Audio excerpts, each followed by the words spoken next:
What's going on, everybody? Welcome to Comics and Crypto, your source for everything collectible. We are here today with Sergio, Managing Director of Fanable. What's up, Sergio? Sergio. Hey, guys. Hey, good to be back. Good to be here. Thanks for having me. Exciting times. This is like the best time to be on here because there's so much happening. So much happening. Yeah. Wow, we're thrilled. We're super pumped to talk about today's topic, which is going to be the Fanable app opening worldwide. We're going to break down why this is a big deal and how everyone will now be able to get involved on the Fanable app. But before we do that, we want to jump into a couple quick topics. This is really exciting, guys. We're not doing a question hang episode this week, so I want to just make sure everyone knows in a couple days this is ending. If you're really interested in the VHS market, take your eyes on this because this is probably the biggest grail you can get for VHS. This is a Star Wars first print VHS tape currently on Golden Auctions, a tape with a lower grade sold for $114,000 a few years back. And this grade is a lot higher. This is a 9.4 of the official first commercial print release of Star Wars. And this is crazy. This is absolutely insane. I'm really excited to see where this one goes. As of right now, A plus deal. This is like nearly probably one of the best grades we're ever going to see, potentially. Watch, a week later, 9.6 comes out. But yeah, this is like the top peak Everest of VHS right here, this specific item. So we're really excited to see where this one goes. If you want to keep an eye on it, go to Golden Auctions, make sure to hit add to watch list and keep your eye on it. It ends in a couple days. I think there's like 2 days left. 2 days left. So it's currently What's your prediction, Sean? Where do you think it's going to land? I would be very surprised if it's anywhere under 20,000. Same. I'll be super surprised. Yeah. I mean, if I can't talk. If anybody's able to get it under 20, that's a steal. A steal. Yeah. Because we fully expect more of these tapes to emerge over time, but the demand for these versus the total pop report won't be close. The demand for these will be way higher than the total pop reports of whatever people find in the future. So absolutely incredible. Really excited for this one. So I saw it says variant there. Is this like a different cover or something? Oh, is this the original cover? Yeah, this is the original cover. So right here, you see the bottom left corner. You see that VHS. It's in red. That's how you indicate the first print. Oh, wow. I didn't know that. Okay. Also on the back. What's really cool, too, is if you look on the back, it has the actual price tag on it from 1982. This is $120, guys, back in 1982. That's insane. Yeah, because before Blockbuster and when you could rent videos, VHS used to be very expensive. I mean, exactly. Right. That's why we believe these are much more rare than people realize because nobody bought these to keep them sealed or collect them.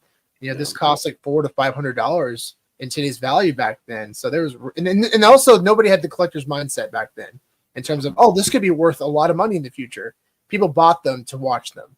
So really exciting stuff. Really excited to see where this one goes. I hope whoever gets it sends it to Fanable because we also digitize these. 100%. We've seen it firsthand. It looks awesome. We have a CIB version of the second print of Star Wars from 1982 on Fanable right now. So if you're curious to see what that looks like, make sure to go to the VHS section and you can check it out right now. It's really phenomenal. They absolutely crushed it. The original Batman cover art of Batman 423 is coming to auction on Heritage Auctions. This is insane. I mean, this Todd McFarlane cover art is extremely rare. You don't see it very often. Since 1992, he stopped selling his own artwork. So past 1992, none of his artwork is outside of his own collection. So the fact that this is coming to auction, arguably one of the biggest covers of all time for Todd and for Batman, is incredibly exciting. Of course, VeVe fam, you recognize this one as the first appearance digital collectible, first VeVe collectible, first DC NFT. Like this thing is a monster, an absolute monster. It's signed by Todd McFarlane on the bottom, of course. This thing, man, I will be shocked if it's anything under $2 or $3 million.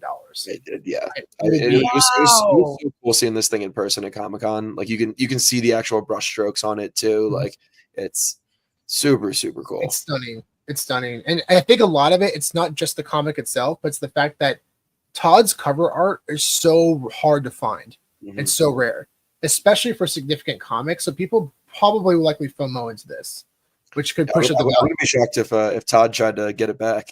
We talked about that. We joked about that. I think that's a very strong possibility. We know Todd is notorious in the auction house, so especially for sports memorabilia. So I would not be surprised if he goes after his own artwork like this one, especially if he has a really deep personal connection to it. So good point, Spencer. Yeah, really excited. So this one is coming to auction in October. The fact they're advertising it right now shows how big of an item this is, and this was definitely the crown jewel of Heritage Auctions booth during San Diego Comic-Con.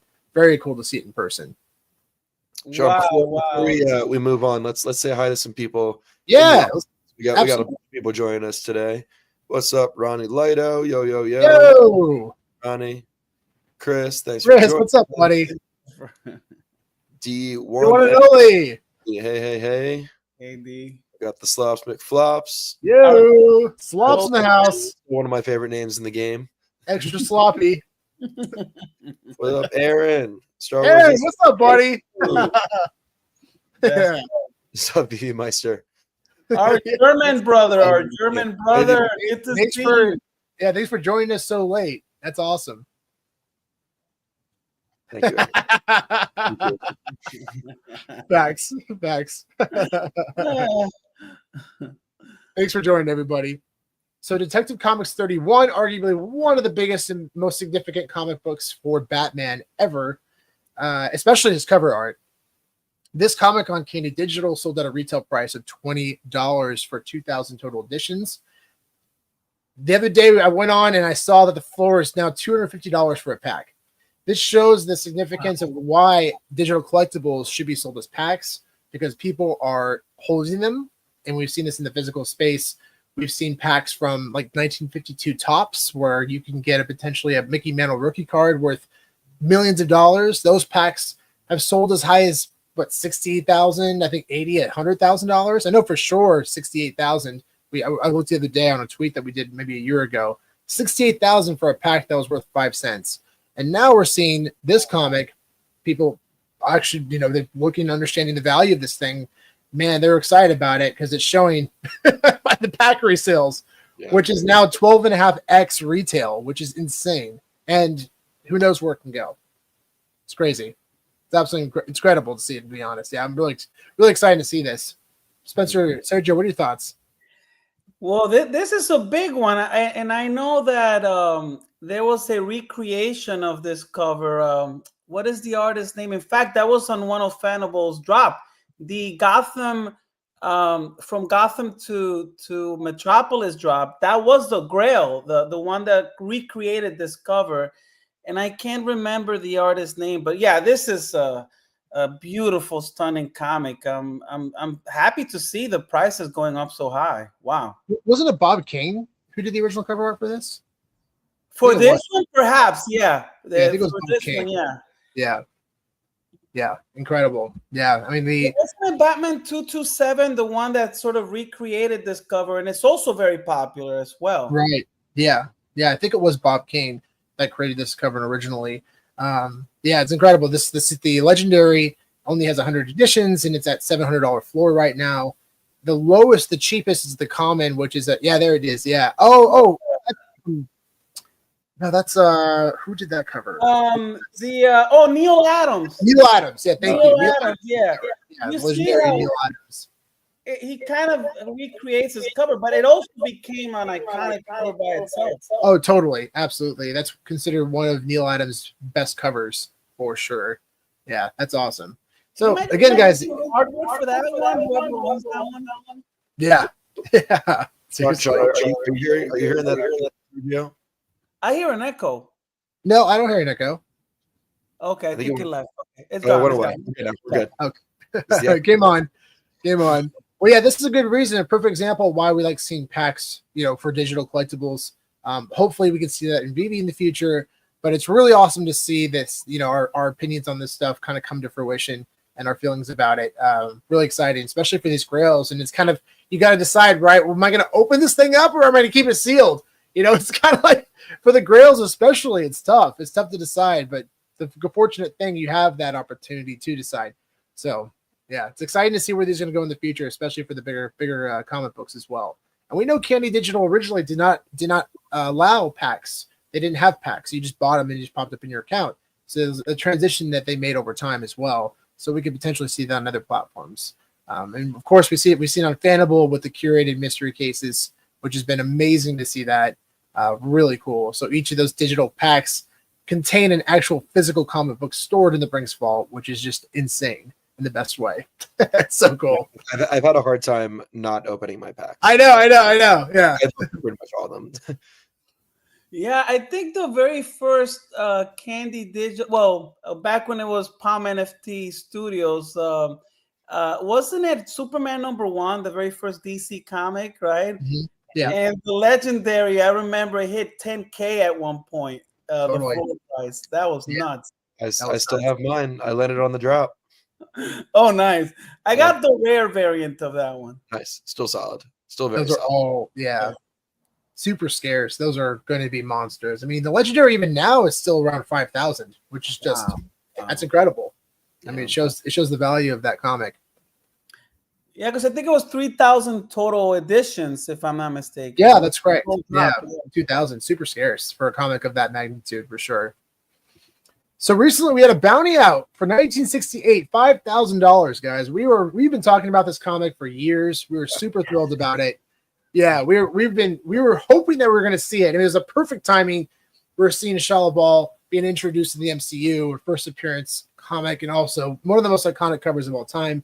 This has pure nostalgia for myself, and just it's one of the best covers ever. And this is also, I don't know if many people out there know, but this is actually Stan Lee's one of his favorite characters, if not his favorite character, was the Silver Surfer, because he was able to connect with him so much. And we had to have this. We were so stoked and we were pumped to have the opportunity to do it. Yeah, we were so stoked that actually this thing was an instant sellout. First off, congratulations to the VeVe team and to everyone who's able to get one. The commons are now almost 2x retail. I think the uncommons are around floor right now, and then I think the rares are around 15 to 20 as well. The uncommons, the ultra rares are around 50, and then the secret rares around like 500 for the $500 for the secret rare. So incredible. I remember that VeVe was going to do only 1,000 edition of this, but I remember you guys also campaigned to increase the supply size to 2,000, and we wanted this publishing mint to be included. So it was interesting because Spencer and I were internally upset, and we were talking about it, but we didn't post anything yet until some people in the community actually came out and started posting about it, and they were like, "Okay, let's talk about it too." And then we started posting afterwards. So there were quite a few people that were posting about it, and it was awesome to see that. To be honest, it was really cool to see that. I don't think I was expecting like 5K editions for this comic. That's what you'd expect. I think 2,000 was honestly still a little too small. It was too small. It was too small for this comic. They could have sold out at easily 5K editions, 15 gems or even 20 gems. But that being said, it's nice to see this comic do very well in the marketplace, and that they're not under retail. So that's cool. That's cool to see that. So yeah, I mean, at least they hit the mark in terms of able to create a certain scarcity, but also making sure that these special mint numbers are really important to a lot of collectors. And it's not just 1968. People were talking about like 1966, which is the first appearance year of the Silver Surfer. There's a lot of other numbers that people are really connected to that they were hoping to see, but weren't able to with 1,000 editions. So I think for big comics like this, I think 2,000 minimum is the right move. But yeah, moving forward, we'll see how I think they did the right thing. And for selfish reasons, we're very happy they did the right thing because, booyah, we claimed it. Bounty claimed. That's Sergio's first time hearing that one. Yeah. That's the first one. The first time I've heard that one. Play it again. Yeah, we were super excited to have a chance to own this one. We've it's been a long time of saving and just being ready for this. It's exciting. It's exciting. So big shout out to the collector that was able to mint this, and also for the transaction. Really pumped to have this in the collection. Yeah, it's a win-win. Definitely. And then tomorrow, guys, we're beyond thrilled for this drop. This is the SpiderMan 2099 drop. This is not his first appearance collectible. We've already seen him in Marvel as a Marvel Mighty, which also had 2099 editions. However, this is an insane, ultra realistic 3D model of the character, and this is probably one of the coolest looking models I've seen to date. They keep impressing. It's super cool. 2099 commons, and then you have a secret rare with like I think 250-ish editions, and then you have a common chaser, which is like 99 editions. So it's a really well balanced drop for 40 gems per collectible. And if you hit 2099, which is also the last mint number of the commons total collection, and also 2099 representing Spider-Man 2099, we will purchase that from you if you're interested in selling. So if you land it, let us know. We would love to purchase this from you if you are interested. You know, this reminds me of the Miles Morales collectible on VeVe, the SR, like the quality at that level. Yeah. Yeah. If you'd ask me, I would say whoever sculpted this one likely sculpted the Miles, because this was really good. Yeah, I wouldn't be shocked. Yeah. Good call, Sergio. Yeah, I was thinking the same thing in terms of the balance of the collection and the quality of the collectible itself. It definitely felt very similar to the Miles Morales collection for sure. Super cool. That's awesome. I know they have a special edition too for this, like very low quantities. Wasn't it like maybe 100 or even less for the special edition? Yeah, there's 99, and I think there's a couple held back from VeVe, so it's probably like around 90 to 95 probably. So oh my goodness, wild. Those are going to be those are going to do pretty well, I would presume. All right, guys. So without further ado, we are going to jump into today's topic, which is Fanable is officially opening worldwide. Let's go. Yes. Yeah. Woo! Major milestone for our platform, Fanable. This is something that's everyone's been requesting on Twitter, right? People from all over the world, and we're finally bringing that in August. We'll be announcing the exact date shortly, so stay tuned. But excited to bring Fanable to a global audience, and in a big way. They couldn't have come at a better time because we have a big product being released as well. Oh, okay. Are we able to dive into that at all, or is that going to be an announcement later? Ooh, maybe. Look, I'm hoping we can do a live this week. All right. We'll save it for next week. We'll save it. We'll save it. Yeah, because that's another big major announcement too. It deserves its time in the spotlight, and we'll be able to hopefully maybe we can reveal what's under the sheet. I don't know if you saw that we did. Yeah. So maybe we can do the reveal in your show next week. I would love that. Yeah. Spencer and I would love to do that. It would be a lot of fun. Yeah, we'll hold off on the announcement then, or even a teaser for next week, guys. You got something to look forward to. So, Sergio, just out of curiosity, we know that Fanable has been a U.S. only up to this point in terms of collecting, going for mystery cases, etc. So, why is expanding to international collectors such a game changer for the collecting community? Oh my God! When you consider, when you consider how big this world is, right? The United States is just a small fraction. I think 3% of the worldwide population. So obviously we had to start here because the logistics and everything. This served as our testing ground. But we've had people from Canada, Germany, France, England, Australia, Mexico, asking Brazil. Requesting to join the platform, when global. And so I think this is going to bring a lot of new people. We have a huge marketing campaign as part of this push, by the way. So a lot of paid ads are going to be coming. So stay tuned because we're really ramping up our marketing in conjunction with the launch of the new product and going global. Yeah. That's incredible. So bigger community. It'll. That's right. They're VeVe Meister. Yeah. Please have Sergio explain in 2 minutes. What should I? Yeah. In case anybody doesn't know, it's a great place to start. Yeah. That's a great question, and I love seeing him on Twitter all the time talking about VeVe. So Fanable is a collectibles platform. We deal with graded, authenticated collectibles, like the ones you see there, like that Fantastic Four comics there.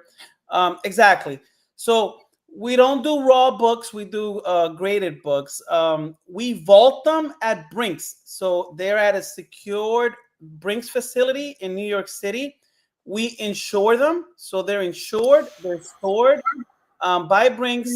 We digitize them. So what we do is we scan your physical collectible, your physical comic, like what you see here, that Fantastic Four number 50 on the screen. We go ahead and digitize it. So you can send us your collectible. You can send it to Fanable. It doesn't cost anything to ship it. It's a free shipping label. It arrives at Brinks. They take it, they scan it, they store it. And then we go ahead and add it to your profile.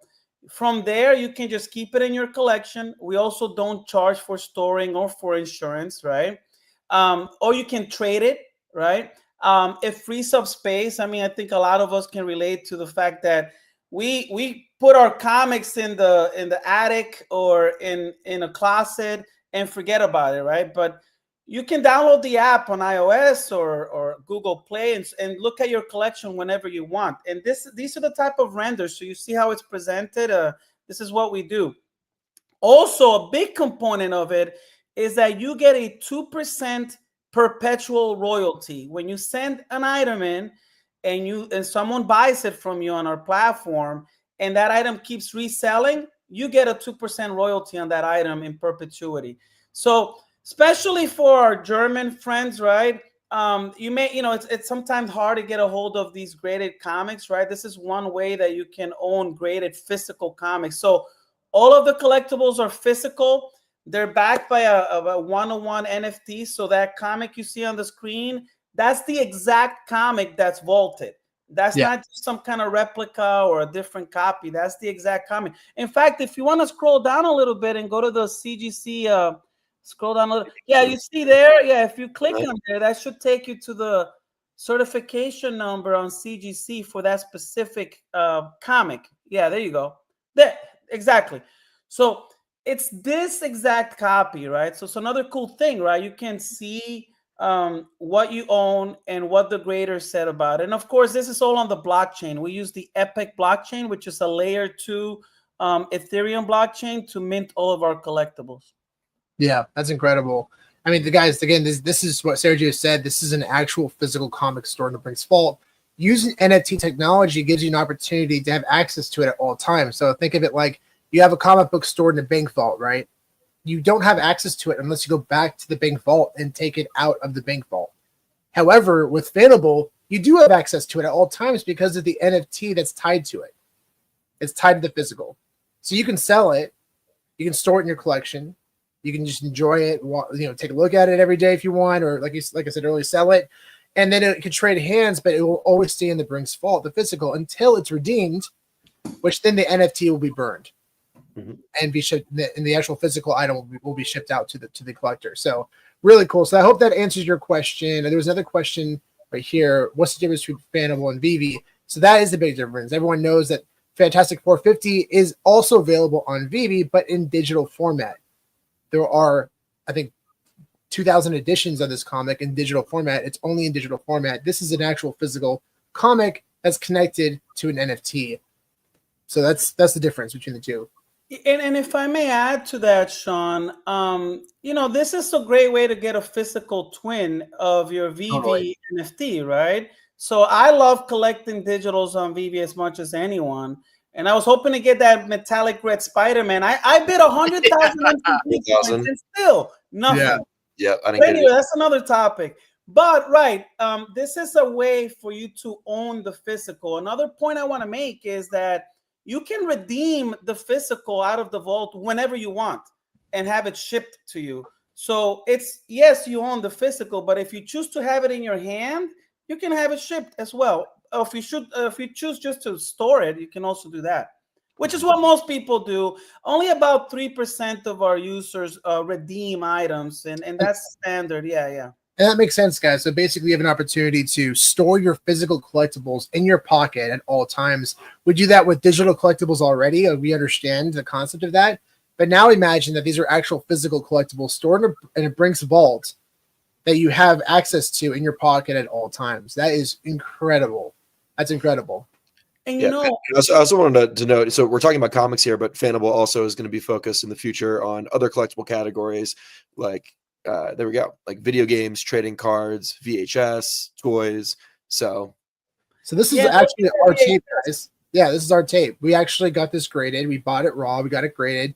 We've had it for about 1.5 years. Then we sent it to Fanable, and Fanable has digitized it, stored it in the Brinks vault, and now we have access to our physical collection using NFT technology. So it's awesome. Yeah, the fact that it's up there, everyone can enjoy it, including ourselves, and it's safe and secure. And you, by the way, shipping there is free, storage is free, insurance is free. The only time that you have to pay is when you redeem the item, have it sent back to you. It's the only time you have to pay. Outside of that, everything else is free. Just wanted to throw that out there, Sergio, for you. Thanks for throwing that out there. And just want to note, the only thing you pay is the shipping fee. So there's no additional fees added on our end. So to redeem, we cover the shipping fee. We print out a label, so we take care of that. Amazing. And I love, this VHS that you have, the front, if I'm not mistaken, they used that as one of those VeVe variants for Star Wars, didn't they? Well, I think that's the original cover. That's the original cover art. So I think it's the same art. So you definitely recognize it from that cover, though. Got it. Okay. Got it. Definitely. Really cool. So yeah, the difference is we deal with physicals. VeVe deals with digital. This is sort of a bridge, right? Because we're kind of dealing with physicals, but at the same time, you have the digital version, and it's an NFT. Yeah, the NFT is basically like digital certificate of authenticity for the physical item. Right. That's a good way to think about it. Exactly. So Sergio, when Fanable does launch globally, will there be any limitations or differences for international users compared to US users? Really, that's a really good question. So right off the bat, we're launching with our partner Stripe. They're a payments processor, so I'm sure most of your audience here is familiar with Stripe, right? Wherever Stripe is accepted is where Fanable will be available. You'll be able to download the native iOS and Google Play app in Germany or in France, because that, they accept Stripe. You can also go to fanable.io. And just for you crypto folks, you can use USDC on Ethereum, Polygon, or Solana to pay for items on Fanable as well. So you can use crypto, but the caveat to that, it's only on the web version, not on the downloadable app version. We don't do crypto on there, and I, there's reasons behind that. I wish we could, right? But so there'll be countries like Iran and North Korea that are banned from being used. Russia, for example, but basically anybody who's on the sanctions list, pretty much. Exactly, yeah. Otherwise, anyone can participate. So very excited! Can't wait for everyone to join in the fun here. This is going to be really exciting. That's amazing. And so for, I guess, people internationally who want to send in their collectibles, their items, or redeem. Or redeem, either send in or redeem. How does that work? Are you guys still covering shipping for international, submissions? How does that work? For submissions, we will be covering that. We're just, by the way, so Stripe is a separate sort of thing we had to work out for the international thing. That's all said. We're finalizing the logistics with Brinks to accommodate the international expansion. When you redeem, you'll be paying whatever the international shipping fees are, right? We'll cover when you ship it in. Yeah, we'll do the same exact thing we've been doing with United States users. That's awesome. Will that be immediately be accessible, or is that going to take time? We were hoping that component would be available when we launch.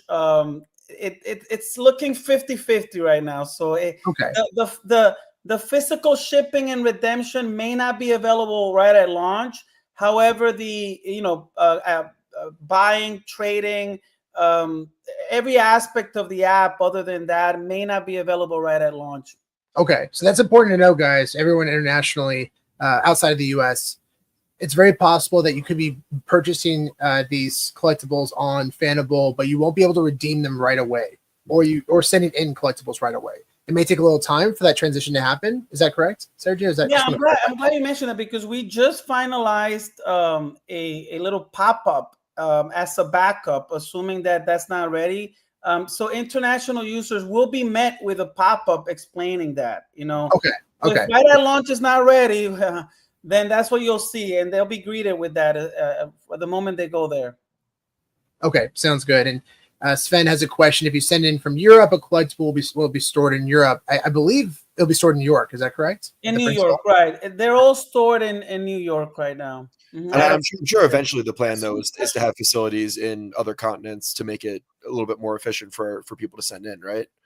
Yeah, I guess that's really the demand. If the demand is there, then that's something we can explore, right?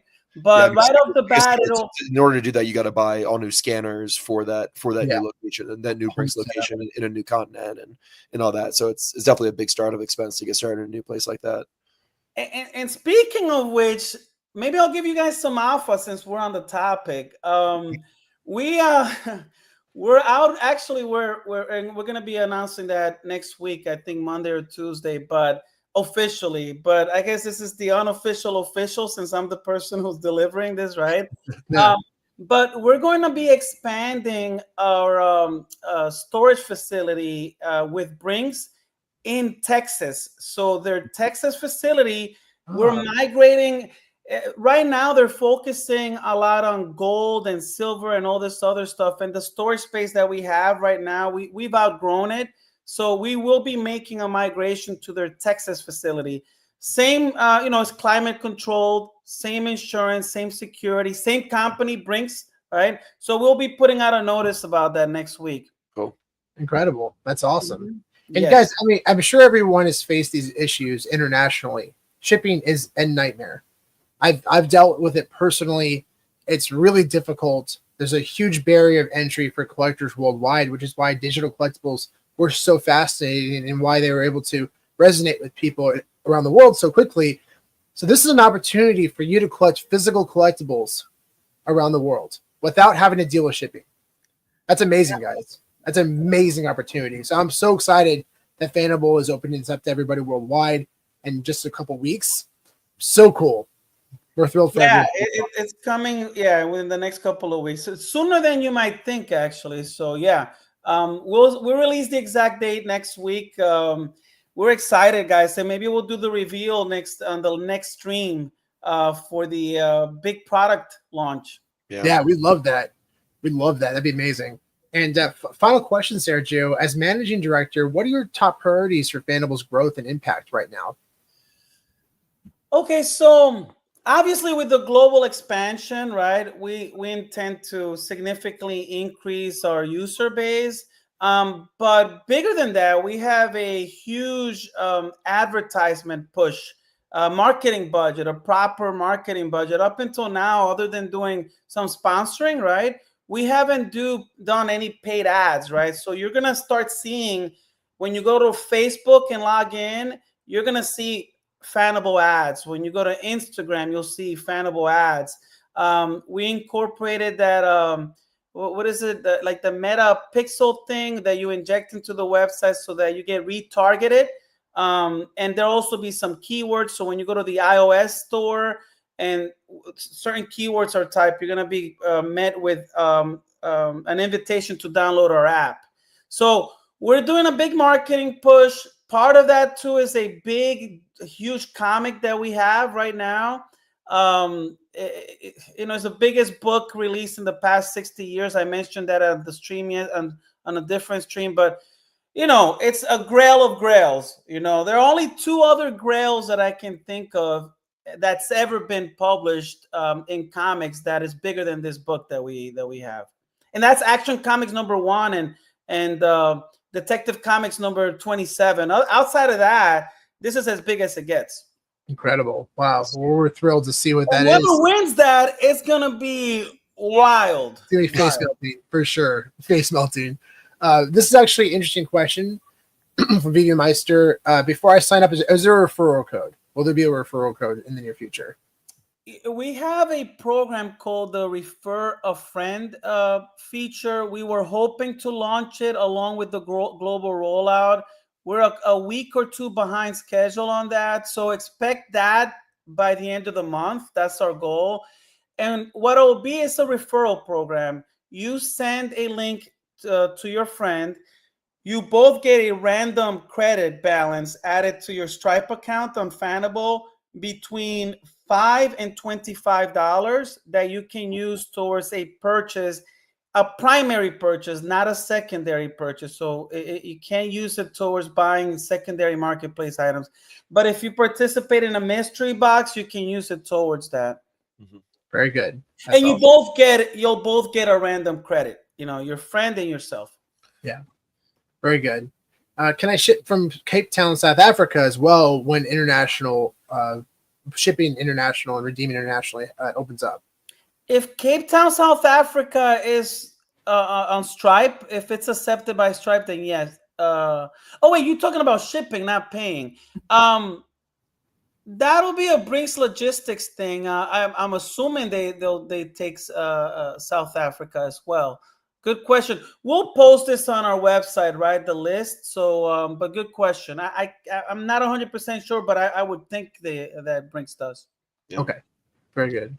And then real quick from Aaron, is this currently possible? Can you currently send directly from CGC to Fanable, or do you have to accept it at home first and then send it in? That's a great idea. No, I love that. That's a great idea.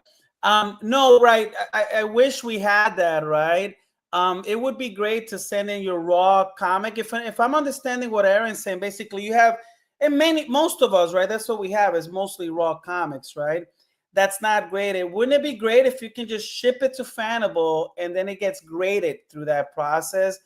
We don't have that capacity now. That's that's something we can look into in the future, because we do third-party shipping. So let's say you buy a comic on eBay, right? A graded comic on eBay.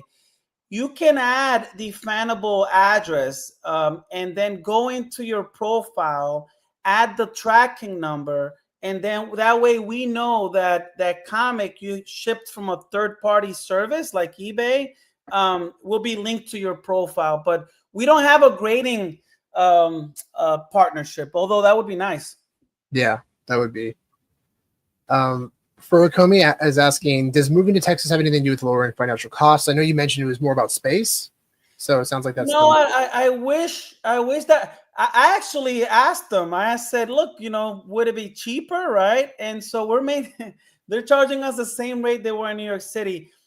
It was a combination of them focusing on gold and silver and other rare, I don't know, like those type of things, and us needing to outgrow that space. The facility in Texas is much more friendly towards what we do. New York City was never designed to do what we have there, I mean, even the scanner, right? It's in this small room and a small space. One thing that we've run into is the reflective covers. And there are solutions to that, right? But that requires more space. Texas will accommodate that. In fact, the YouTube channel a couple of months address that very thing, reflective covers. So, Texas will allow us to focus on that as well. Very good. Very good. I want to give a big shout out to the 9.9 newsstand. What is up, Manu? What's up, buddy? Yeah, he's on Instagram. Yeah, he's awesome. He's awesome. Big he's great. But if you don't follow him on Instagram, make sure to give him a follow. He does great content. And he's just a really wonderful guy. We had a chance to meet at a live sell event with Elite Comics 11 in person. So it was really cool to chat with him. Amazing energy. Just give him a follow. Just do it. It's great. Instagram, the 9.9 newsstand. Wow. Okay. I'm very familiar with that Instagram. Yep. And that is a totally off-topic question, which I really liked. Was, did the Star Wars comic come out before or after the movie? I believe the comic came out first. Yeah, so I think like the movie was created first technically, but the comic was released just before the movie came out as a promotion. So however, technically it was shown first, I guess. However, this book actually, it was the first time we ever see Star Wars ever released in any format. and this Really? came out in 1976. 76. It's called Star Wars from the Adventures of Luke Skywalker. So it really is that an original copy by any Mhm. chance? Yeah. Got one too. Yeah. We tweeted about this for I didn't quite some know time, this. guys. Yeah, you should definitely get a copy. They're starting to pick up right now. They're definitely starting to pick up because people are catching on. You can get a really clean copy for around maybe $200 to $300, but a really rough copy is like $50. But condition matters. So if you find one in really good condition, like this one is ridiculous. Like it looks like it's never even been read. It's really crazy. So The condition looks great. Wow. yeah, this is like probably a 9.6. CGC 9.6 or something. Sean, Beckett grades manga, right? And they're like books. I wonder if they'll grade that, something like that. Yeah, I've. It's interesting because the book collecting community doesn't really seem to care, but neither did the comic community at the time when comics started getting graded. I think differentiating value is so important, but also platforms like Fanable being able to store your collectibles and be able to organize them, because without grading, it wouldn't be possible. It'd be a huge mess. The fact that you can click a CGC reference or code to go to take you directly to the website is insane. That's just incredible. So, but again, guys, thanks so much for joining. This was such a fun episode. I'm sorry we didn't answer everybody's questions, but if you have any more questions, make sure to contact us or come back on next week's live stream. We will answer your questions and just have a great time. And hopefully have a cool announcement as well. Yeah. Sergio, thanks so much for joining us today. Oh, go ahead. No. Thank you, Sean. Thank you, Spencer. Thanks, guys, for having me here. Can't wait to do it again next week. I want to reveal the big product that we have coming. If you allow us, I think this will be a great place to do that at. Yeah, so, guys, get ready. Buckle up. Let's go.